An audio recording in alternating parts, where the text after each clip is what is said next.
9 pengakuan dosa Baradae di hadapan hakim, kotak Pandora terbuka. Barada Richard Eliezer atau kerap disebut Baradae menyampaikan pengakuan dosa di depan hakim.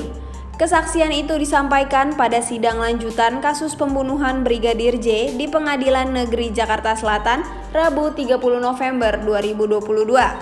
Hakim PN Jaksel menyatakan Richard dilindungi LPSK sejak awal hingga kini. Ia juga meminta Richard berkata jujur karena sudah dari awal membuka kotak Pandora dan dilindungi LPSK.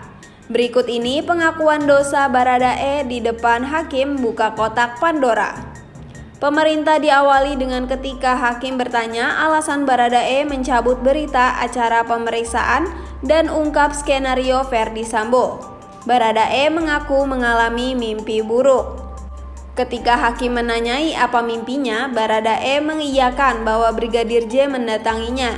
Ia mengaku setelah penembakan ia merasa bersalah dan tertekan karena dipaksa Ferdy Sambo mengikuti skenarionya. Baradae pun mengaku lega karena polisi membawanya ke tahanan. Perasaan bersalah dan tertekan mulai memudar dan akhirnya berani menyampaikan kebenaran. Awalnya ia mau mengikuti skenario Sambo karena jabatannya. Saya takut yang mulia, ini Jenderal Bintang 2, menjabat sebagai Kadif Propam dan posisi saya, pangkat saya Barada, pangkat terendah, dari kepangkatan itu saja kita bisa lihat bagaikan langit dan bumi, ucap Richard. Selain itu Baradae juga bersaksi melihat perempuan menangis keluar dari rumah Ferdy Sambo di Jalan Bangka. Kejadian ini berlangsung sekitar 1 bulan sebelum peristiwa terjadi. Perempuan itu mengatakan ia mencari sopirnya. Baradae pun membantu dan akhirnya sopir datang dengan mobil Pajero hitam dan langsung pergi. Baradae menambahkan sejak kejadian itu Ferdy Sambo jarang ke rumah Bangka. Ia lebih sering di rumah Saguling. Baradae menyampaikan pada akhir Mei 2022 ia melihat peristiwa janggal.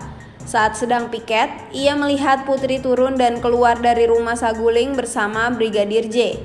Putri kemudian memanggil Baradae dan Matius juga lalu meninggalkan rumah dengan 2 mobil. Setelah itu, mereka berputar di sekitar daerah Kemang dan pergi ke rumah Bangka.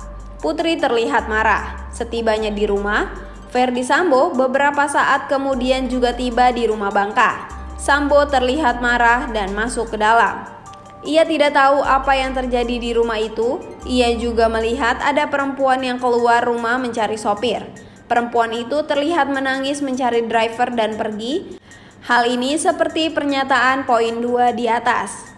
Baradae juga menyatakan Ferdy Sambo sudah pisah rumah dengan Putri Chandrawati. Ia mengetahui ini karena ia yang piket. Menurutnya, Ferdy Sambo lebih banyak menghabiskan waktu di rumah Bangka, bukan Saguling. Baradae juga memberikan kesaksian bahwa Ferdy Sambo kerap pulang malam. Ia bersaksi mantan ajudannya itu sering pulang di atas pukul 21 waktu Indonesia Barat atau bahkan sampai subuh. Namun saat ditanya hakim kemana Sambo pergi semalaman, Baradae mengaku tidak tahu. Saat dalam perjalanan dari Magelang ke Jakarta, Ricky menyampaikan ke Baradae ingin menabrakkan mobil di sebelah kiri. Pasalnya, Brigadir J berada di sebelah kiri dan tidur sepanjang perjalanan. Hakim pun menegaskan apakah pernyataan ini dapat dipertanggungjawabkan. Baradae pun menyanggupi. Baradae juga menyampaikan pengakuan ini berlangsung saat keduanya duduk bersama. Namun Ricky Rizal menyampaikan ia tidak pernah mengatakan hal tersebut. Baradae juga menyampaikan terkait skenario pembunuhan Brigadir J. Baradae mengisahkan ia baru tiba di Jakarta dari Magelang di rumah pribadi Ferdy Sambo, Saguling. Baradae diminta Ricky pergi ke lantai 3 atas perintah Sambo. Ferdy Sambo, Ricky, Yosua, dan Kuat Ma'ruf duduk di sofa, kemudian Putri C menyusul. Ferdy bertanya ke Baradae apa yang ia tahu tentang yang terjadi di Magelang. Baradae mengaku tidak tahu. Ferdy Sambo berkata Brigadir J melecehkan Putri Chandrawati. Baradae mengaku takut karena ia adalah ajudan di Magelang. Setelah itu, Ferdy Sambo berkata Brigadir J menghina harkat martabatnya dan harus dikasih mati. Usai meluapkan emosi, Baradae menyatakan Ferdy Sambo menyuruhnya menembak Yosua. ia berjanji akan membela Baradae. Mendengar skenario itu, Baradae terkejut, takut, dan tertekan. Ia pun terdiam. Sambo juga meyakinkan dirinya untuk menembak dan berulang kali menekankan bahwa skenario ini menempatkan Baradae di posisi yang aman. Sesaat Baradae di rumah Duren 3, ia merasa takut dan sempat berdoa. Tiba-tiba Ferdy Sambo masuk dan Baradae pun menghampirinya. Ketika tiba di depan Ferdy Sambo, ia bertanya apakah pistol sudah diisi. Baradae mengatakan belum. Akhirnya setelah diperintahkan, ia mengisi senjata yakni Glock. Tak lama kemudian, Yosua masuk bersama Ricky dan Kuat Ma'ruf. Ferdy Sambo pun mengatakan agar Yosua mendekat. Ferdy Sambo sempat memegang leher Brigadir J untuk berlutut padanya.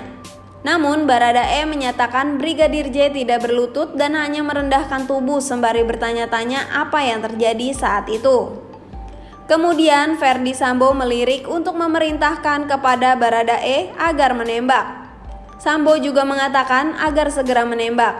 Akhirnya Baradae pun menembak Yosua sebanyak 3 kali dengan jarak 2 meter. Saat menembak pertama kali, Baradae menutup mata. Setelah menerima tembakan, Brigadir J jatuh mengerang kesakitan.